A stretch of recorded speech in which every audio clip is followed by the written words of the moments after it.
This is the PR Podcast, a show about how public relations helps you tell your story to the world. We talk with great PR practitioners who have the skills, creativity, and just plain savvy to get their clients noticed. Now here's your host, Jody Fisher.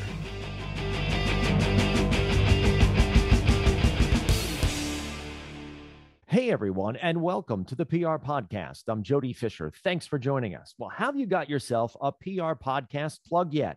You know, at the top of every show, we plug passion projects of public relations people who write it. You like my alliteration there? I just got the alliteration. I can't even believe I just did that. But we like to plug your passion project. Write in, let us know what you're doing. The thing, and it's not your business. It's not right. It's not your main gig. It's the thing you do on the side. So for me, it's the PR podcast, right? That's my passion project. I do this. I interview somebody every week. We drop an episode for you. So if you want a PR podcast plug, send us a DM on Twitter at the PR Podcast. Of course, you have to follow us. We'll follow you back, but we'll plug your passion project in an upcoming episode. And speaking of upcoming episodes, we are always looking for interesting guests for our show. I like to say that there are 52 weeks in a year. There are 52 episodes in a year. We want you to be a guest on one of them. So if you want to be featured as a guest on an upcoming episode of the PR Podcast, send us a DM at the PR Podcast on Twitter as well. Now, on to this week's guest. Let's get right into it. Jeremy Murphy is the founder of 360 Bespoke, a premier public relations agency handling clients in lifestyle, beauty, fashion, the arts, publishing, and entrepreneurs. Previously, Jeremy worked at CBS, where he served as a company spokesperson and an editor-in-chief of some of their magazines. Now, in addition, he's a respected speechwriter, having worked with shoe designer Steve Madden, Elle magazine editor-in-chief Nina Garcia, media executive Dawn Ostroff, and artists like Usher, Dolly Parton, Indya Moore, and Issa Rae.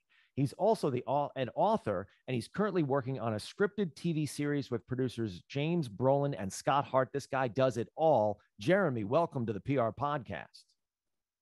Thank you for having me. How do you find enough hours in the day to pack all of this in? McAllen. I have a bottle at my desk all time. You got to have some fuel in the tank, right? Yeah, you know what it is? It's about I'm really good at multitasking. I can do 10 things at once, but if you give me one thing to do, I can't. I'm highly ADD, so it's good to have like many things going on because, you know, I'm not one of those people who could just focus on one thing. It's a product of our personalities, that's for sure. Now, I was Absolutely. reading through your terrifically lengthy bio. You have done so much over the course of your career. You got your start as a reporter like I did, though. How important are reporter skills to what you do every day? Oh, it's vital. It is absolutely the heart of what we do every day. I always tell people going into PR, the best training you can get is to start as a reporter, because that gives you the muscles and the instincts to work in PR, because you understand the culture of a newsroom. You understand what reporters want, what they don't want, when to call them, you know, how to pitch them, what they want, what they don't. You know, reporters are a rare breed, and, you know, there's a disconnect between people who go into PR and they don't understand them.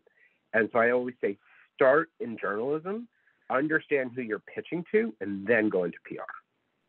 There are so many different types of reporters that we can work with too. I mean, you've got the main newsroom, you know, breaking news, daily, either hourly or daily, you know, news cycle turnaround writers. But then you've got all different other types of writers. Are there a particular group of writers or reporters or editors that you like to work with, or that you work with on a regular basis with your clients? No, you know, I have so many different clients in different categories. The good thing about my training was, you know, I started a small newspaper, actually several. And, you know, when you're working at that small of a platform or a paper, you do everything. So I did crime, I did court, I did city hall, I did features, I did food, I did lifestyle. So I kind of had to do everything. And so that kind of really gave me a great training. So now, you know, I have clients in beauty, I have a violinist, I have an opera singer, I have, a platform that, marketing. And so you never know, like you're talking to so many different types of reporters, and they all have different personalities. So you got to kind of just,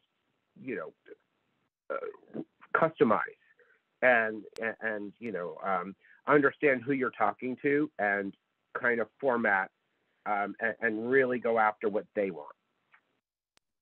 Is there a best way to get to know a reporter you don't know yet, but you want to know, like whether they're at, the New York Times, or whether at some other key publication, large or small, because key publications really fit the client, right? I have some clients whose really key publications are their local media, and they're not. It doesn't make sense for them to be on that national platform. Do you have a sort of a tried and true way or an applied way that you get to know reporters? Yes. Reporters are writers, and writers are naturally insecure and needy. So I always read what they've written. If you're going to go after a reporter, know that what they've already done. And also, if they write a great piece, even if you're not pitching them, send them an email and say how much you liked it. Also, have fun. Journalists have a kind of a gallows sense of humor. So crack a joke, make something, try to get them to smile or laugh. I always put something really saucy in my emails, and, most of the time it works. Sometimes someone's offended, but, I don't care. Journalists like that because all they get are like these vanilla pitches that have nothing to do with what they're writing about. Like someone puts a media list together and has no clue who they're sending it to. So I always try to have fun, be sarcastic, be witty or something, but get off script. And, show them that you're human and you have a sense of humor, and they appreciate that.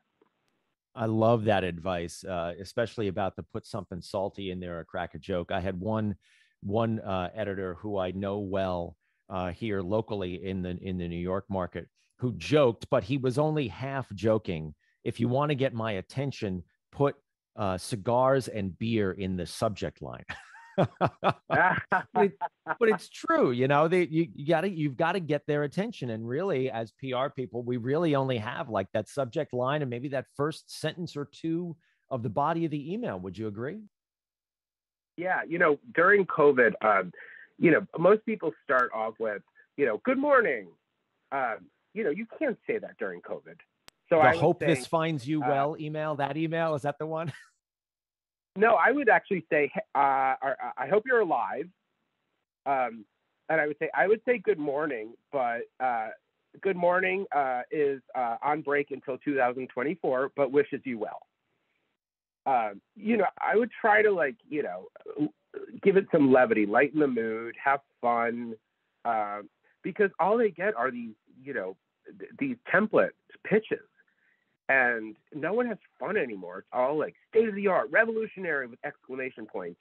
And, no one, you got to be a little bit of a smart ass and because having trained in a newsroom, oh my God, it is, I've never heard more curse words, just horrible stuff. I mean, all in good humor, but these are not politically correct people that you're pitching to. They want something saucy, something witty, because all they get are, just hundreds of press releases with the same garbage in it. So have fun. And writing to them the way they write to their audience, right? Exactly. You got to know, this is what I tell a lot of people starting out. Your job, of course, is for the client, but it's also for them. You have to feed them stuff, but know what they're writing about. Know what will be interesting to their readers. They're not just going to write about your new mop or snack bar because you want them to. Well, how does this help the reader? Like, what journalists want something new, something interesting, something that their competitors don't have, something that their readers will enjoy. You just got to put yourself in their mind instead of just sending out a press release saying, oh, we're so great, and expect them to write about it. Yeah, fully agree. Let's shift gears here a little bit. You do your fair share of celebrity publicity, and that's really a unique kind of an animal, I think. I've only grazed it in my career, but tell me about, working with celebrities and how you manage that client relationship, and also how you manage the relationship with the reporters who they want to get the publicity from. Well, when I was at CBS and doing the magazine, I had a lot of exposure to celebrities. And I promised myself I would never do it again because they're mostly horrible people. And when I started my firm, I had a no celebrity policy. And gradually, I kind of put my toe back in the water. And I have a few, I don't do their publicity, but I do projects they're involved in. And I'm pleasantly surprised because they're wonderful.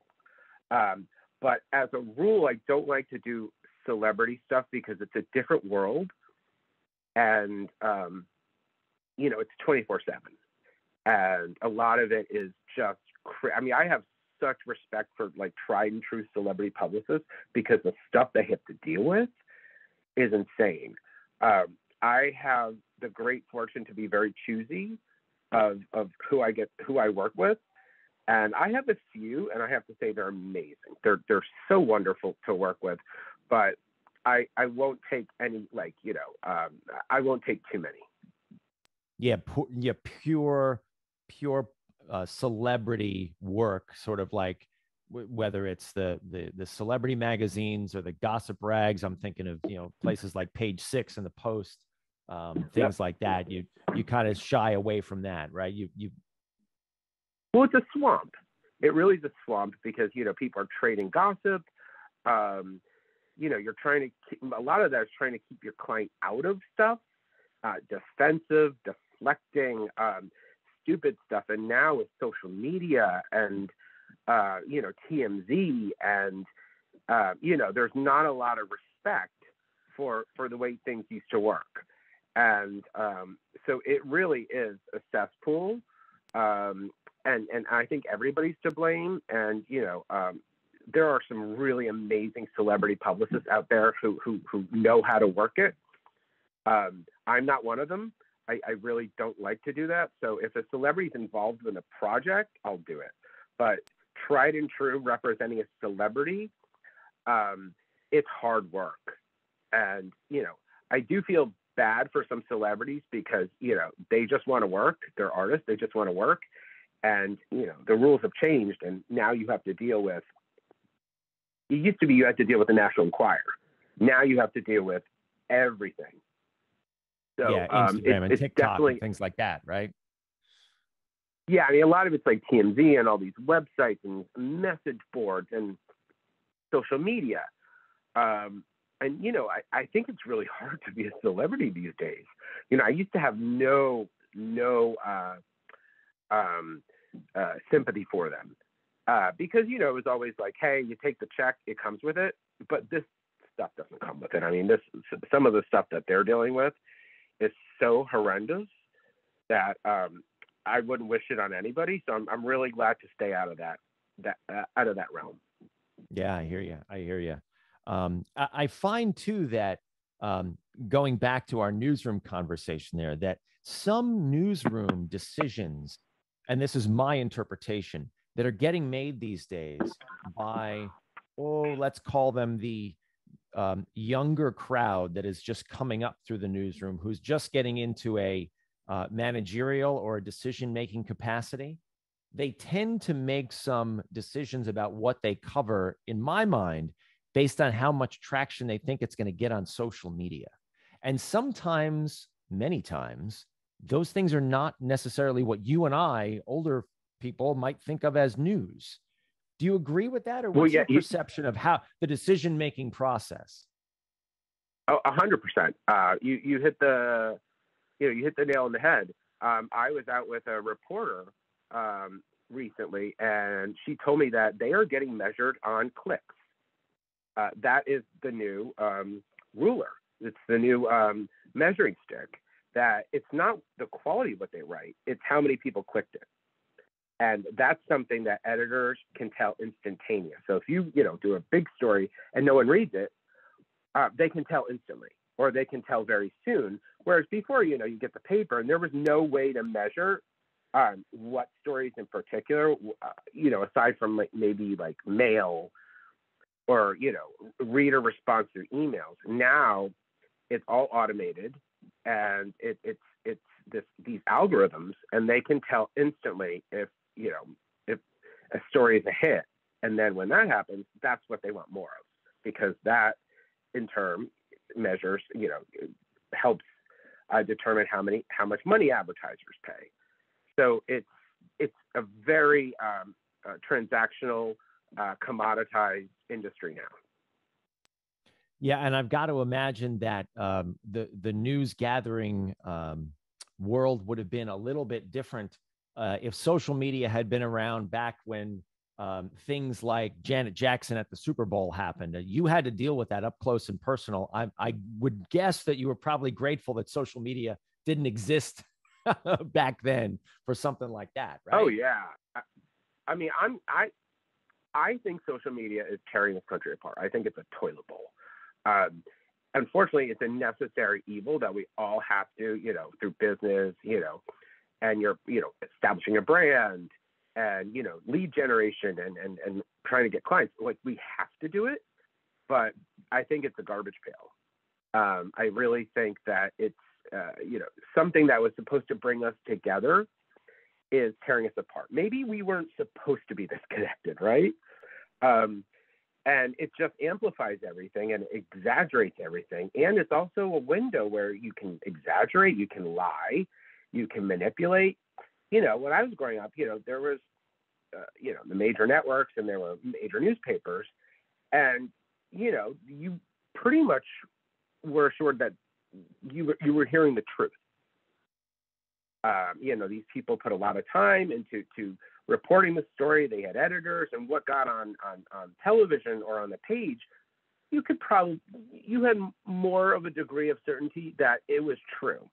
Now you don't know. Everything is suspect on social media. Yeah, I find I'm running a lot more into overuse of the superlatives. And as a former reporter, we're trained to avoid the superlative, right? Unless you can quantify it. It's the biggest. Well, how big is it? Oh, it's and there's a number that goes with that. Or it's the oldest, and there's a number that goes with that. But now it seems like, to spool your point out there a little bit, that everybody can just go on social media, and especially I think in the last 4 years, and just say, we're the best, we're the biggest, we're the this, we're that. Challenge me, fight me, go ahead. What are you going to do about it? Yep. Oh yeah, there's no one fact checking. There's no one, holding their feet to the fire. And it's funny because I see the stupidest stuff. And the word I am so sick of is strategic. We have to be strategic. No, I prefer dumb. Really? Or this is revolutionary. No, it's not. It's a snack bar, or it's a new coffee blend. It's not revolutionary. Nothing state of the art. You don't need 4 exclamation points. Sorry, nothing is that interesting. It just makes me laugh, because we would have never gotten away with that when I was in a newsroom. Oh no, every word you had to, unless it was an opinion column, every word had to be, where's your backup on that? You can't just say perfect. Something's the greatest or the biggest. No, we'll prove it. Right, exactly. This seems like a wonderful time to segue into your book, and I wanted to let you unveil the title of that book, because I think it's fabulous. Okay, so the book is called, can I say the F word? It's a podcast. Go right ahead. Okay. You never know, because, someone's on radio, whatever. It's called Fuck Off, Chloe, Surviving the OMGs and FMLs in Your Media Career. And it's a humor book about young and old in the workforce, and this new breed of a new generation, some millennials, mostly Gen Zers, who have come in to, the workforce and are very woke and very self-assured and have way too much self-esteem, but they don't want to pay their dues. And I find great humor in this. And so I thought it was worth spoofing. And so I turned it into a humor book. So give us a little taste of it. Give us what we can expect when we pick it up. Oh, I have a list of, how to be woke. I have a chapter, things media cares about, but not really. I have what to do to a reporter, how to pitch, how not to pitch, reasons why PR people drink, beware of a CEO who ... I have an explanation of the Chloes, I call them, like this new generation. So it's very lighthearted. It's sarcastic. It's profane. Anybody who's worked in media will laugh because it's just, I'm telling the truth. I basically put on paper what everybody else is thinking. I'm just too stupid to have put it on paper. but I can smartest move in my career. I can hear PR people and newsroom people out there just nodding their heads as this goes by. I have a list of, I call it zesty words to spice up your bullshit press release. And, little words that, make it sound better. I have a chapter called Know the Codes, where, when you read in the newspaper, someone left to pursue other opportunities. Well, I explain what that really means. So I have all those little keywords. I'm just telling the truth, but in a funny wink, wink, nod, nod kind of way. No, I love it. It sounds like a book that I read a very long time ago, which was written, I'm guessing, in a similar way. That was, you I blew right through it. It was called What Would Machiavelli Do? Oh, yeah. And so, and it was written in humor, but it was all true. Right. So I'm definitely going to dive into your book as well, because I think it sounds fabulous. Oh, I hope so. I'm trying to get, I look up the Amazon rankings every day, and I've never been happier to be in 7,000th place. Because Amazon measures like every book in history. So if you're below 10,000, you're doing pretty well. And I got to 7,000, and I kind of did the little jig, and I'm like, I'm literally dancing because I'm in 7,000th place. Well, congratulations on that. You were going to get your Thank t-shirt, you. Mr. 7,000. Yep.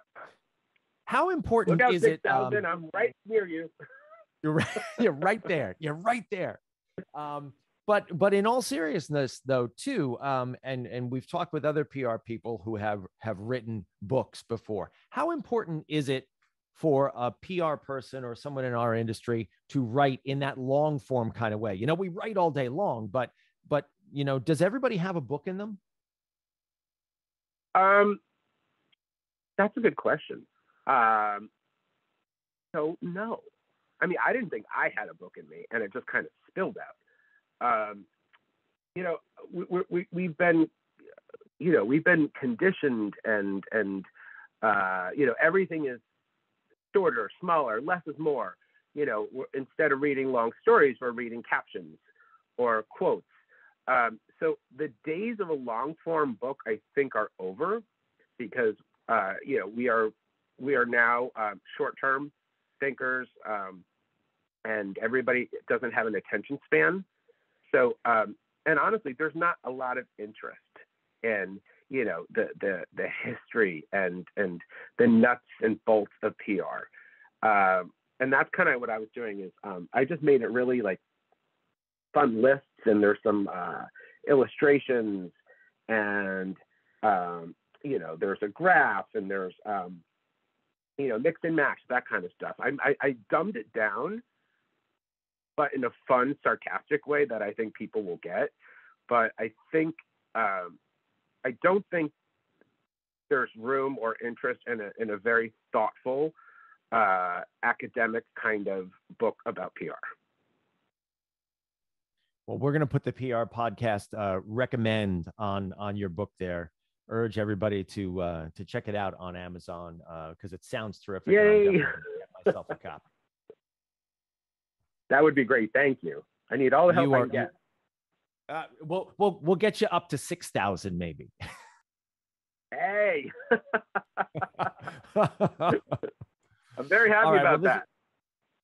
This has been a great conversation, Jeremy. We're going to segue now into the rapid fire question portion of our podcast. This is where we steal a page from inside the actor's studio and ask our guests a series of rapid fire questions. This is going to be fun with you. I know it's going to be fun. So let's, with your indulgence, here we go.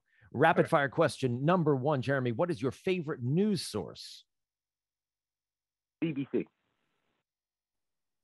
Rapid fire question number 2. What is your favorite social media platform? None. That's the first time we've ever heard that. That's a good one. Rapid fire question number 3. Coffee or alcohol? Alcohol, hello. Rapid fire question number 4. Jeremy, what's your favorite on the run food? Oh boy. Foie gras. on the run? On TV, it's spicy.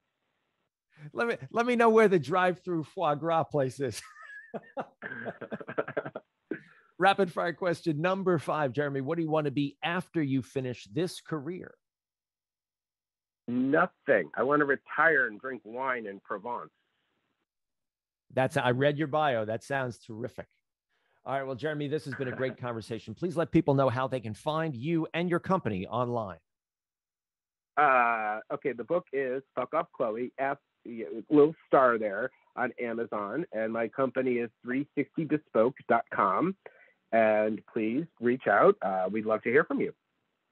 Fantastic. Jeremy, thank you again. And thanks everyone for listening. Please remember to subscribe to the show and connect with us on Facebook, Twitter, and Instagram at the PR Podcast, and send us a question or a comment. Our intro is by Christopher Apple. You can find him and his fantastic photography on Instagram at Christopher_APPOLDT. Check him out there and hire him for all your photography needs. You can find me online at Jody Fisher on all the socials and on the web at jodyfisherpr.com. We'll see you next time on the PR Podcast.